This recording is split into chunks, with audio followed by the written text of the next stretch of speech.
This week on Phone Calls with Friends, I had the opportunity to sit down and have a chat with Dan O'Connor, play-by-play voice of the Vancouver Giants. We get a lot of professional analysis out of Dan, but this week I try to dig for some of his personal thoughts on last year's WHL Western Conference Championship Series versus the Spokane Chiefs. So before Dan finishes his morning pot of coffee, let's see what he has to say. Dan O'Connor, welcome to the very first episode of Phone Calls with Friends, a brand new thing we're trying here on TFSC TV, and thanks for joining us. I'm honored to be the first friend, and I'm glad that you're publicly calling me a friend of yours for the first time in life. This is exciting, and before we begin, I do just want to say, Tyler, you and your crew at TFSC TV, the work you're doing, and some of the events and the ideas and some of the features that you've been running have been awesome. They've been a lot of fun to watch, and I'm looking forward to helping you out and being a part of this today. Awesome. Thank you. I appreciate it. And I mean, really the reason you're doing this is that this all kind of came to fruition on Friday. We were getting ready to shoot the first WHL Classic segments, which was one of the featuring Game 2 of the Spokane series from last year. And what I found is that you and I were having this conversation about what happened in the game, and I realized that people like us have a very different perspective on the game than a lot of fans have when they come in and watch. So, whether you're an athlete or a coach or a fan or a play-by-play or working the game, there's always sort of a different perspective. And from your point of view, a lot of people hear from you formally constantly, you know what I mean? Like they get your recaps and right. your analysis of all the games, but they don't often get the your true perspective as both, and I think I can fairly say that you're also a Giants fan, not just an employee. And you've seen it all, so you see the development and where things are going and how things come about. And I just thought it would be real interesting to have a conversation and sort of get your thoughts back on some of the things that happen that aren't so formal. Yeah, you know what? And it's an interesting conversation to have because there are, whether you're running the camera at the game, whether you're calling the game, whether you're on the bench, whether you're behind the bench. I mean, we all have our personal memories and the way we interpret things. So no, this will be interesting. I'm looking forward to seeing, what's going to come from this, and looking forward to sharing some of my personal memories as best as I can remember them. So let's see. One of the things that really sparked it off is that you said in your pregame from the thing from last week's WHL Classics or Giants Classics was that one of the points you made was that LEC was ready to explode. And I think we all knew that. If you had the opportunity to come to any of the games, you could really feel the atmosphere building through it. Seattle, I've always personally thought Seattle gets a bit of the short end of the stick. Like they played us really hard, but they're in a really difficult American division. So I always think that they don't get enough credit for how good they are, having to play Portland and Everett regularly during the year. So their record probably doesn't indicate how good they are. So we got through that. It was a really good series. And then we obviously went through Victoria pretty cleanly. But by the time Spokane rolled around, you could really feel that people were into it. They were excited, feeling like something was going to happen. And so it's like maybe just talk about what you remember of how the crowds went by as we were getting up to that Spokane series. Yeah, well, you talk to the guys about the Seattle series, and I think, the common consensus among them is that was the perfect starter series in the playoffs for this Giants team. It wasn't your typical 1 versus 8. A Giants team that was ranked number 1 versus a Seattle team that was ranked number 8. And yet the Giants and the Thunderbirds were the two hottest teams going into the playoffs. I think the Thunderbirds had won something like 15 of their last 20 games. Well, sorry, let me cut in on you there, because maybe we can go back even a step further before you get here, is that really the Giants really took a turn at Christmas. Up until Christmas, and maybe it was the teddy bear toss specifically just before Christmas, but there was really kind of a shift. Like we were, you could see that there was something there. But until that Christmas break, I don't think anybody saw a run to Game 7 of the WHL Championships coming. You know what? The teddy bear game comes to mind, but I'll raise you one further. It was the Alberta road trip that the Giants went on in early January, and the first game of that road trip was in Red Deer. The Giants had no business winning that game. And yet, because David Tendick stood on his head for half a game, they won the game 6-0 in maybe the most strange 6-0 win that I've ever been a part of. The next 4 games, the Giants lost. And then all of a sudden, the trade deadline is looming. It's getting closer. We have a game in Cranbrook against the Kootenay Ice. The Giants put it all together and they win that game 6-0. So strangely, you've got a 6-0 sandwich on both sides of a very up and down road trip. The Giants then come back and they win something like 7 of their next 8 games. And I think from January 6th on, if I recall, the Giants only really lost maybe 4 games in regulation the rest of the way. So you've got the Giants who are red hot going into the playoffs. You've also got a Seattle Thunderbirds team, despite the fact that they're ranked 8th, they were the second hottest team going in the WHL. They won something like 16 of their final 20 games just to get into the playoffs. So you've got 2 teams that were really firing on all cylinders. Game 1, the Giants, in front of I think, talking about the crowd, Tyler, like, I think the crowd was a bit pensive at first because I think it was like, yeah, okay, we had this great regular season, but show me that you mean business in the playoffs. Well, again, and going back to what I said, is I think that was probably lingering because really it was a short stint, Christmas to the playoffs. Where, I mean, I don't want to discredit anything, but it really was, and you're right. It's sort of like show me what you really got at this point. And again, playing against a hot Seattle team who was not, they were probably one of the most underrated teams coming into the playoffs as far as their ranking goes. Big time. And so game 1, what did the Giants do? They beat Seattle 7-1.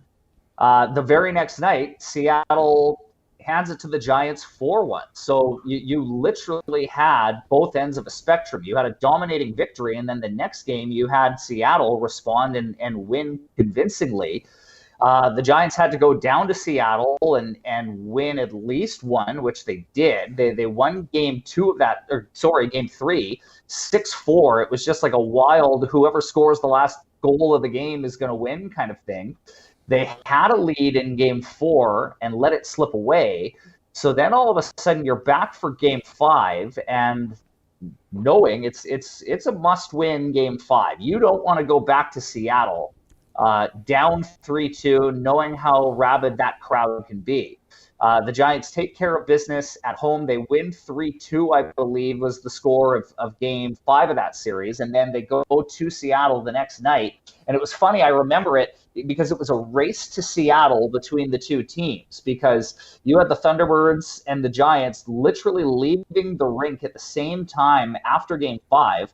And I'll never forget it. We beat the Seattle Thunderbirds back to their own rink to drop off gear to get ready for game 6. So the mental games are the part of it, eh? You'd already won one. Oh, big time. There was gamesmanship galore when it came to even just getting on the bus and beating the Thunderbirds back to the ShoWare Center down south.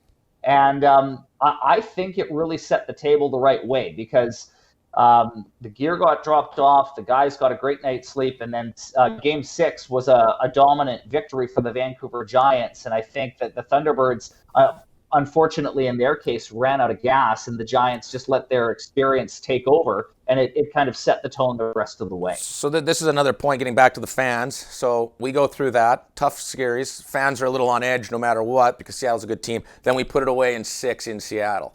We jumped to Victoria, again, dominant. We played really well. There were some close games in it. But again, we put it away in Victoria. So the fans haven't had the opportunity to see that exciting moment finishing a series at home yet, ever. Like the Langley Event Center fans have never had that. So now let's jump back over to Spokane, or the Spokane series. And now let's get going on that. So game 1, so where fans know we're somewhere now. I think the excitement's starting to build because now they realize we're in the Western Conference Championship here. But they still haven't really seen that moment. And so we get to game 1, and it's a kind of what we expected out of them. Why don't you just talk just for a minute, give me a minute on what you remember from game 1. Well, you know what? Game 1 was a bit of an unknown because the Spokane Chiefs ran roughshod through Portland, through Everett. Remember, Everett was the favorite to come out of the division, and Spokane beat them in 5 games. Yeah. So you've got this Chiefs team that is rolling with confidence against a Giants team that is well rested. I remember Luke Smith of the Spokane Chiefs got hurt, maybe the first or second shift of game 1. Luke Smith was a giant thwart. I mean, this guy owned the Vancouver Giants over the course of his career. So I remember seeing Luke Smith go down the tunnel and into the dressing room. you never want to see a player get injured, but you also think to yourself like, whoa, okay, What a no, boost. no Luke Smith for the Spokane Chiefs. This is a big bonus for the Vancouver Giants.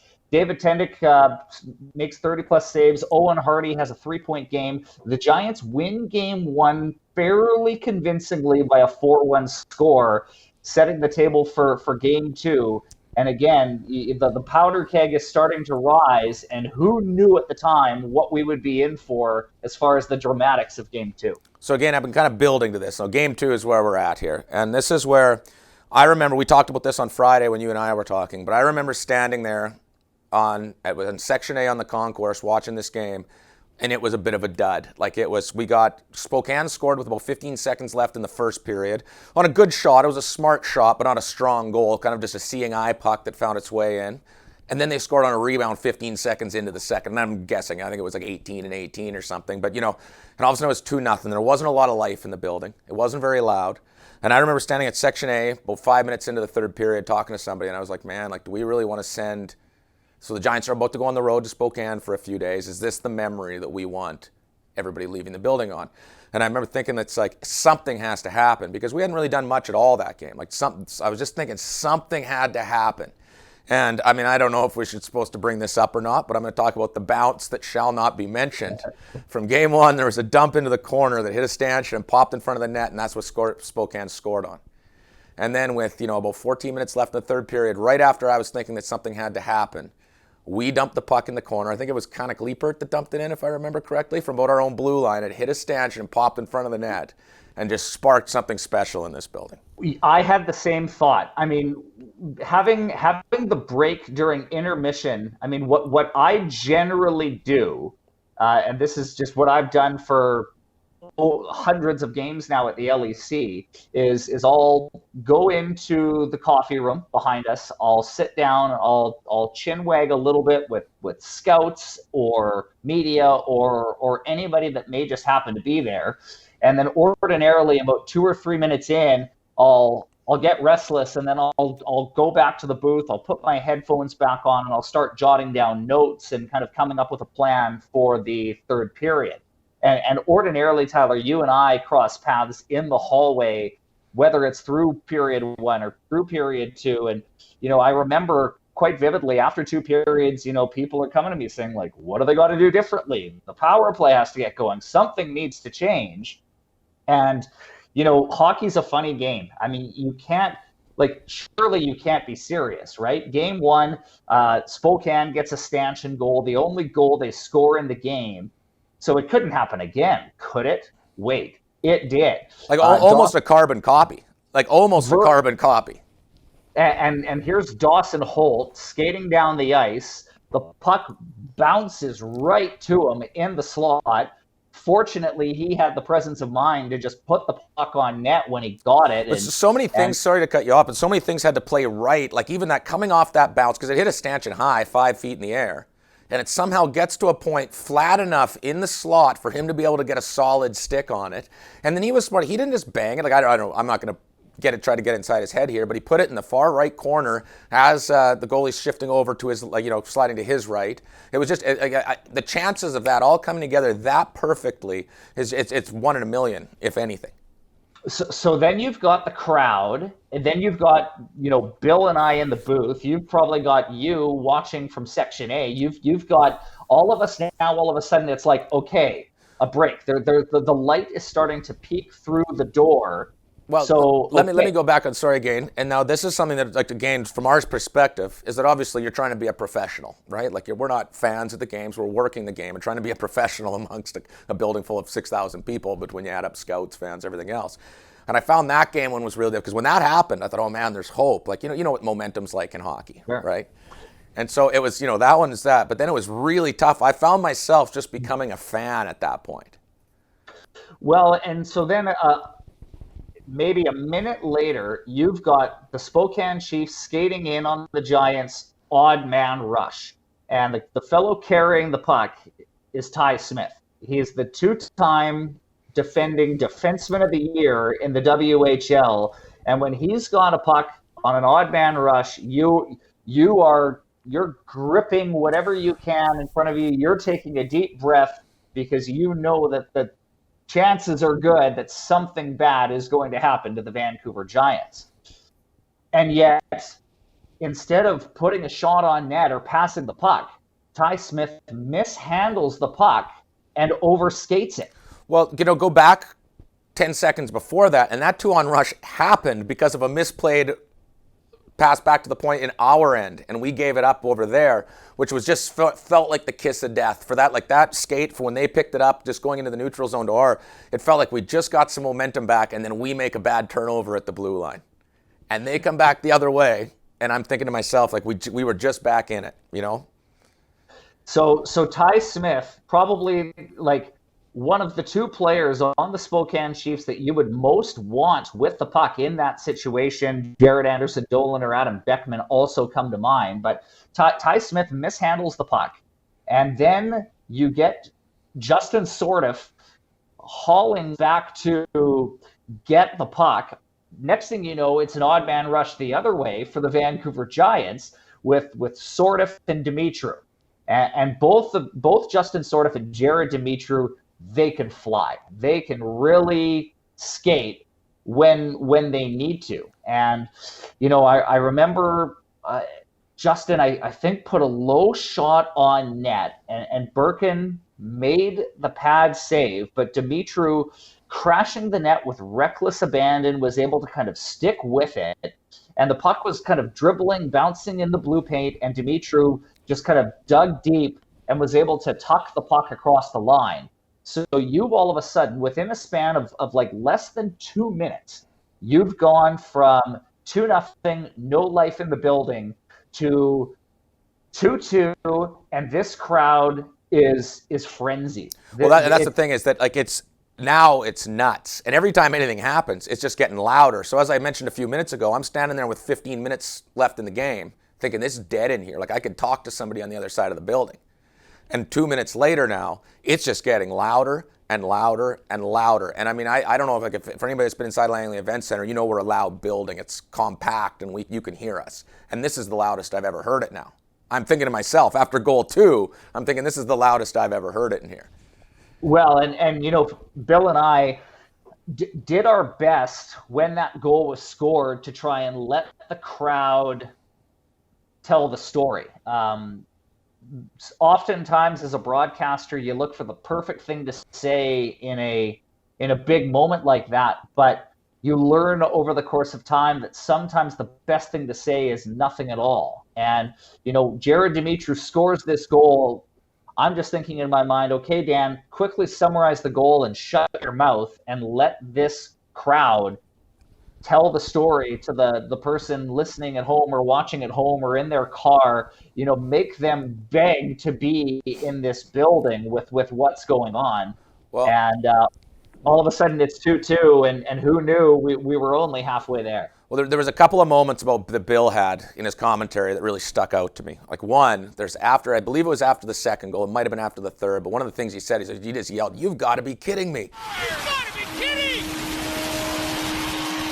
And there's something in sports with commentary that I've always found is, for the most part, it happens at all levels. As I found some of the biggest moments, you realize how big they are when the commentators break their protocol and become just as shocked or just as engaged as the fans do. And it's happened a few times. Like I'm a Vikings fan, so one of the things that it must have been pre-2009 because Favre was still the quarterback for Green Bay, but I remember it was a Monday night game, and Favre kind of threw up at the very last minute, kind of a toss pass to Antonio Freeman, who fell. It bounced off the Vikings defender, fell to him on the ground, and he caught it, ran to the end zone to win the game. But regardless, I remember I think it was Al Michaels calling the game, and I remember his tone just shifted. Like he's like, he's got it. Like, and you could tell he was just watching the game at that point. He wasn't calling it; he was watching it. Favre lays it up for Freeman, and it's incomplete. Or did he make the catch at the 15? Yes. What are they going to rule it? He caught it? Touchdown! He did what? Ref was right on it, I think. Oh, man. Man, how did Dishman not intercept it? Well, the Packers are going wild. The crowd's going wild. It's happened in national championship games, Super Bowls, but at the big moments, people turn off their, professional and trying to stick to a script, and this is what I should say. And I found when Bill yelled, "You've got to be kidding me," after that goal, it really felt like now he's saying, like, is this happening? Like, I'm just watching this great hockey game at this point. Yeah, and so with that, like all of a sudden, so from a broadcaster standpoint, the goal has happened. You're trying to scribble in your notepad. You're trying to, like, for me, I know myself, I'm trying to do the bad math in my head. Okay, Holt scores at such and such a time. Dimitru then scores at such and such a time. So how much time has passed between those two goals? That's two goals in X amount of minutes. So not even 30 seconds later, back go the Giants into the zone again. It didn't take long to all of a sudden get a cycle going behind the net, and just a very clever pass from behind the net. I want to say it was Dawson Holt again who made the pass to Dimitru, who just found a little seam in front, and just this low pass, like a low shot, like a quick pass and a low one-timer. I don't think Bailey Birkin, the Spokane goaltender, had any time at all to kind of adjust with what was happening. And wouldn't you believe it, now the score is 3-2, and if you thought it was loud at 2-2, I mean, just another level. It's another level. They found a new. It's deafening at this point in time in the LEC. Well, and that's when, it's funny you should say that, because Bill had another call in that section, and I felt it. And watching the game back on Friday night, I saw it again. Is that after that 2-2 goal, Spokane looked out of sorts. Like, they were kind of flat-footed, scrambling in their own end, didn't know what to do, and we really controlled the outside. Like, it almost felt like, that Spokane was just watching at that point. And I remember Bill said, he's like, "Man, has there been a shift in the feeling of this game over the last 40 seconds?" And it was about 5 seconds after that we scored to make it 3-2. And it really was true. Like, Spokane just looked like they just all of a sudden had lost all confidence trying to move forward in that game. Well, and so the camera crew did an immaculate job of telling the story within the story, because if you watch the highlights back, and I've done it a few times over the years, even prior to Friday's game, you can see, and I am no goaltending expert. I've never spoken to Bailey Birkin. I'm sure he's a wonderful human being, but you can tell with each goal that's getting scored, like yes, he's got a mask on. You can't see him. But I think even just the body language that he is showing when he's kind of scooping the puck out of his net, he's kind of banging his posts and trying not to let it faze him. But in my mind, I just see a goaltender who is starting to lose all hope. And for Jared Dimitru to then score to make it 3-2, you see the celebration along the left boards. The players are just piling into one another. The bench is going crazy. The building is going crazy. From a broadcast standpoint, you're pinching yourself, thinking like, this is real life. This is happening right now. And Bill and I are just looking at one another up top, like, with that pinch me expression on your face. And I want to give Bill a lot of credit here too, because he has seen a lot in his broadcasting career, but for him to kind of for him to speak so appropriately, I think, to the drama and the emotion that was happening from a color commentary standpoint, for him to kind of relay the emotion of the building, I thought he nailed it. I thought he knocked it out of the park. Absolutely. Couldn't agree more. And the thing about Bill is that the guy's he's not just a color commentary. He has such a deep knowledge of the game. I think he's one of the best in the business to actually describe and analyze a hockey play, which comes from years of playing and coaching and, his experience. And again, he's also seen a lot of hockey. And his excitement, the excitement he was feeling through that game really came through in his voice. And it was and it's funny, I'm going to jump forward a series quickly now, because just to turn the tide, in all honesty, you're going to have duds in playoff games, and that's or in a playoff run, right? Like when you're facing a potential of 28 games over a short period of time, it's you're going to run into this wall, and it really felt like we had in those first two periods, like it did, first 45 minutes or whenever the first goal came, 14 minutes, and it was and so I jump forward and I look at Game 4 against Prince Albert, where we lost 1-0, and we probably had no business winning Game 2 against Spokane. But on the flip side of that, I mean, give or take, but it just felt like one of those games going against us. On the flip side of that, Game 4 against Prince Albert, I thought we deserved every second of that game. I thought we outplayed them. We bounced back after a rough Game 3, and I thought we outplayed them across the board. I thought players adjusted well to the new style of play that was sort of happening, and then we didn't get it. And so what do you think on that? Like, obviously, I think it's a no-brainer. If you could trade Game 2 against Spokane for Game 4 against PA, everybody makes that deal without thinking about it. But it's a where are you at with that on how that game unfolded and what would have happened in the difference if we hadn't had that 3-minute stretch? I think you nailed it, Tyler. I mean, Game 4 of the final was, if memory serves, the Giants outshot the Raiders 36-26 in that game. David Tendick and Ian Scott, you want to talk about a goaltending war. I mean, that was just a remarkable game. Both goaltenders, essentially telling themselves, their teammates telling us, nothing's going to get by me tonight. And unfortunately, the Raiders do get the one and only goal in that game. It gives them a 3-1 lead in the series. But I think what I remember about that was, being in the media area after the game and seeing Michael Dick and seeing some of the players come in. I remember just being stricken with how calm and how poised and how positive Michael Dick was after that game. Because keep in mind, the Giants had just lost 8-2 a night prior. The Prince Albert Raiders had 7 goals in the first period of the game. So for the Giants to come back the next night to badly outplay a Raiders team and still fall short, there was a confidence in the coaches that I think rubbed off to the players.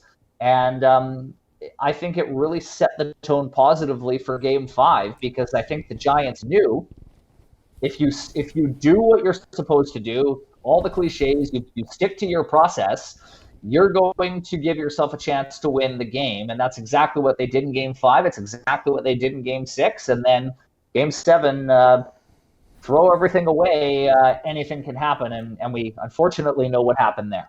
Yeah, I think you nailed it. I think it really speaks to probably the maturity and leadership within the team and the coaching to say, like, no matter what, it doesn't matter if you lose 15-0. That goes down as 1 in the series total, right? And so I think to bounce back from that 8-2, but then also to bounce back from the 1-0, because that was a game that you can say, like, it would have been real easy to get down about that and say we deserved that game.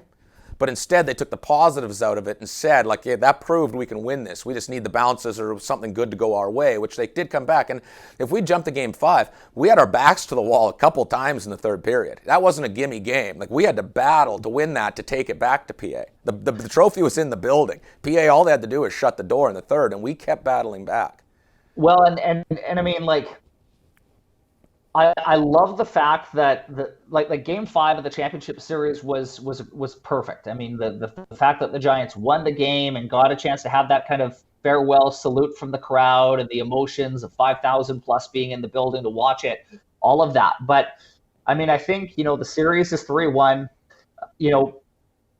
I think you might have even been in this meeting with WHL personnel before the game where they had to have the uncomfortable conversation with some of us saying, okay, guys, like, this is just real talk. There might be a trophy handed out in the building tonight. If there is, we have to be ready. This is the protocol. This is the way it's going to go. And, you hear something like that, and I have no control over a game. I'm just a broadcaster. But in my mind, I'm kind of thinking like, you're right, this could be over right now. Like I remember that meeting, I remember thinking that, like, it gives you that feeling in your stomach, like it was, probably both. I guess every sports fan had it. There was anticipation, and you want to do it, but you don't want to have that feeling like this could be over tonight. It's been magic, and it wasn't. Like, we pushed it right to the bitter end. One of the things that I'm going to give some credit to our lighting and audio coordinator for that series. Had a great idea. I don't know if you remember, but we started mixing in our everybody's favorite sign girl into some of the mix on that. And so we had her in the intro video holding up the Make Some Noise sign, which everybody exploded through. And then she was did the siren with, I think it was Brendan Gallagher and somebody else. Yeah, so it was the siren when they came up. But I think that really helped motivate the crowd. And it speaks a lot to what happens at Langley Event Center, how the crowd reacts and how personal everybody's got with the crowd, that we can bring Sign Girl in and she just gets the whole place fired up because they know how much the Giants mean to her and what she means to them. And it's I thought that was really cool too. And I thought that we got that Game 5 started off on such a strong note with all that momentum coming out of that intro because it was so fan involved and all over the building. We had, Sign Girl and Gallagher and Lucic up in the top corner, and we had, the fans on the ice. It was a great intro. I can't remember. I think that you might have opened the call with that game. It might have been Game 2, but when you said Langley Event Center, your move. And it was so apt because the crowd was such a big part of how that series was going to that point. I just think it's I'm not looking for anything. I just thought it was such a cool moment that it really felt like the whole facility was involved in that win, which is, the fans should all be patting themselves on their back right now too, because that was they were a huge part of it. The goosebumps on my arm, even just listening to you talk about it, man. Real talk. It's cold in this house right now. Yeah, and you know what? I mean, it's so cool looking back at that playoff run, and I make a point of watching the highlight videos back a number of times, to critique myself, to kind of examine, and hope that I was able to kind of properly capture the emotion of what was going on. But I mean, just the whole presentation of that series, from the camera side of it, from the broadcast side of it, from the emotional side of it. I mean, I think at that point in time, and we were all putting in 14-hour days just to make it worth our own while, let alone for the many paying fans and customers that we had walk into that building and talking about it. And I think that speaks, though, to probably all your staff as well as our staff here, is that everybody really does care about what's happening in this building. They're not coming to work at that point. They're coming to be part of the team, right? Like, regardless of how everybody sees it, is that everybody's doing their part because they think that's so important to the success of the team. And I agree with that 100%. Like, whether it's the broadcast, how we portray our team to the to the rest of the league and the country and sports fans, I think is super important. And that's, some of the stuff that we try to take upon ourselves, the way that you describe the game, the way you write it up, like, it's all part of the success of the team. And I hope and I think the team sees it as well and helps react to it. And again, the fans come in off that emotion and they do their part. Like, I've been to a lot of sporting events all over, and I just think what we did in that playoffs and what we do as Giants in general in here is just such a great atmosphere and something to be a part of. Like, anybody who's a part of it has to, and again, on whatever level, whether you're a player, a coach, management, a fan, working in the broadcast booth or working just as an usher or a ticket taker in the building, I think everybody knows when they come here there's something special going on. It's not just a normal night. Do we get to talk about Yannick Valenti's 4-2 goal? Well, talk about Lanny. Yeah, we talk about whatever you want, because I know that was a big one. I know you kind of touched base a little bit on it on your intro the other night, but. Yeah, so I mean, I think if we're gonna, and we're kind of bouncing around all over the place, strong coffee will do that, I guess. But my favorite of the four goals that happened in 3 minutes and 21 seconds, somehow amidst all of that fray and the Giants scoring 3 quick goals, shortly after the 3-2 goal, the Giants get a power play. And chalk up another moment where I'm just looking to my left, looking at Bill, and he and I just have this like incredulous, like, what next kind of look going on between us. And if you watch the highlights and you watch it go back, Yannick Valenti had 2 chances to score on that power play. And the first one-timer from the top of the left circle, Bailey Birkin goes to his right and makes it 5-bell save off Yannick Valenti. And then sure enough, about 20 more seconds go by and they're zipping the puck around the circle. And then all of a sudden it's Davis Koch and just this perfect pass back to Valenti at the top of the circle again. And he wires it. In it goes. The Giants make it 4-2. His first goal since mid-November. And as loud as I remember the building being for that 4-2 goal, I just remember seeing the players mob Valenti after he scores that goal. And you know what? one of the joys of our job and certainly of my job is you sit on the bus with these guys, you have meals with these guys, you interview these guys, you see them every day, you say hello to them every day, you get to know these guys. And Yannick Valenti, he had a tough season statistically. I think he came in and this high skilled offensive player with a great shot. I think he thought to himself, like, I'm going to score 20 goals in the WHL. I'm going to score 30 goals in the WHL. And you realize very quickly in a lot of cases that it's not easy to do. So for him, he's from Germany. He's away from home. He's feeling a bit homesick at times, I'm sure. He's in and out of the lineup. He's playing sparingly at times, and yet he kept his head down. He kept working. All of a sudden, before that series, when Michael Dick says, okay, Yannick, we're going to put you at this point on the power play, and when you get the puck on your stick, you're going to shoot it on the net as hard as you can. That Yannick Valenti goal, to me, symbolizes so much, not just as far as the Vancouver Giants, but it's also, I think, a story for all of us in that, facing adversity, coming out stronger because of it on the other side, and you kind of never know when your number is going to get tapped. And on top of that, it's such a nice, like, for a kid that you like, and yet it's such a nice cherry on top for him. Like, you want to see him get it, right? Because it's I'll admit to saying, I apologize for cutting you off yet again, but it's there's a wide shot. What we call camera 3 is coming from the players' vom near the Giants dressing room, and there's a wide shot of that goal and the celebration from that camera that I just think sums up that whole game. And they're mobbing him over on that, on the left face-off circle, kind of where he scored, and the fans are going nuts, and the mics are peaking because they can't. We were not expecting, like I said earlier, is that every goal that got scored, I thought, well, that's the loudest the building's ever been. And then the fans managed to top that the next time we scored. And when that one went in, it was just the whole thing exploded. And I really think that that's the moment that exemplifies, almost everything that we went through for the playoffs. Like, that was it. The hard work, the comeback, the dedication, the fans, the production value, just everything came together in that one moment. And it's so nice to hear that it was also a great moment for a kid that deserved it. For sure. And I mean, like, if you're the Spokane Chiefs, I think something like that is almost impossible to recover from. I mean, I think the Giants, they didn't coast to victory from there. They did have to kill a penalty or two, and David Tendick was David Tendick and certainly did his part to be calm and make saves.